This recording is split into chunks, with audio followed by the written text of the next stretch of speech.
Napoleon Bonaparte का नाम आप लोगों ने सुना होगा, जो बहुत ही एक तुच्छ प्राणी था, एक बहुत ही मिडिल क्लास फैमिली से बिलोंग करता था बच्चों। कहता था जिंदगी में उसने कभी हार नहीं मानी किसी के सामने। एक मिडिल क्लास फैमिली से पढ़ने गया था पेरिस, वो भी एक विद्यार्थी के रूप में गया था। एक बेहतर शिक्षा तो नहीं ले पाया, लेकिन उसने जो हासिल किया बच्चों वो था करेज, साहस, धैर्य। और उस साहस और धैर्य के बल पर बच्चों जब भी जीवन में उसे एक समय मिला, एक पल मिला, उसने हर समय हर पल का बेहतर तरीके से उपयोग किया और अपने बहुत ही कम समय में बच्चों फ्रांस का सम्राट बना। न केवल वो फ्रांस का सम्राट बना, कहा जाता है उसने पूरे कॉन्टिनेंटल को ही, पूरे यूरोप महाद्वीप को ही जीतने का निश्चय कर लिया था। केवल इंग्लैंड एक ऐसा देश था बच्चों जिसको वो जीत नहीं पाया। जिंदगी में कभी वो हार नहीं मानता था। कहा जाता है उसके समय एक कहावत थी, आल्पस पर्वत का नाम सुना होगा आप लोगों ने।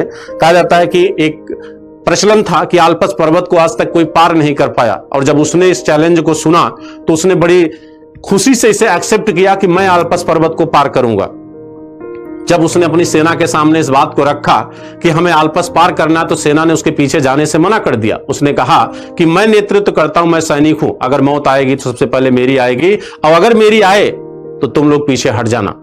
यह होता है एक लीडरशिप का गुण बच्चों। कहा जाता है कि तब जाकर सेना तैयार हुई, और जब सेना के साथ वो आल्पस की तरफ कूच किया तो रास्ते में एक वृद्ध महिला मिलती है। वृद्ध महिला ने कहा कि कहां जा रहे हो? तो उसने कहा कि मुझे आल्पस पार जाना है। उस महिला ने, नेपोलियन ने बच्चों, महिला ने कहा नेपोलियन से, तो यहां पर महिला ने कहा मत जाओ, कोई आज तक पार नहीं गया है, सबकी हड्डियां केवल वहां पर मिलती हैं। नेपोलियन ने अपने गले से माला उतारी और उसको देते हुए कहा कि माताजी आज के बाद अगर कोई पूछे तो कहना सिर्फ नेपोलियन गया था। यह होता है पॉजिटिव सेंस, यानी वो घबराया नहीं। उसके मन में एक और पॉजिटिव इफेक्ट पैदा हुआ, एक और लक्ष्य उसने तय किया कि मैं पार करूंगा।